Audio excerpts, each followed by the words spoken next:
নমস্কার, আমি মাতৃসাধক তন্ত্রজ্যোতিষী শাস্ত্রী শ্রী বাপন ভারতী। আজ সারা বছর ভালো থাকার জন্য দারুণ একটা টোটকার কথা আপনাদের জানাবো। দীর্ঘ প্রায় 27 বছর ধরে সফলতার সঙ্গে আপনাদের মনে একটু জায়গা পেয়েছি। আমার এই সফলতার কারণ মানুষকে আমি যে প্রতিকারগুলো দিয়ে থাকি না, এগুলো সম্পূর্ণটাই আমার চিন্তা ভাবনা আর আমার অভিজ্ঞতা, যেটা কারেন্টের মতো ফল দেয়, যেটা অনেকের সঙ্গে হয়তো নাও মিলতে পারে। একটা ছোট্ট উদাহরণ দিই। শত্রু বিনাশের জন্য সকলে প্রায় বগলামুখী ক্রিয়ার কথা বলে থাকেন বা করে থাকেন।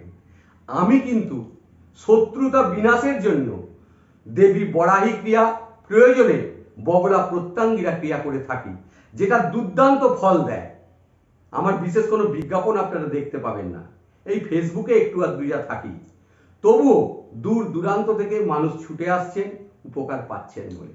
সে যাই হোক, আগামী 1 মে দেবগুরু বৃহস্পতি বৃষ রাশিতে অর্থাৎ শুক্রের ঘরে গমন করছে, দৈত্যগুরুর ঘরে।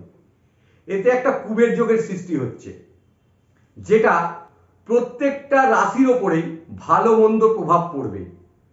এর জন্য আপনারা করবেন কি, প্রতি শুক্রবার হলুদ ফুল তারামাকে নিবেদন করুন এবং যত পারেন তারা নাম জপ করুন। দারুণ ভালো থাকবেন।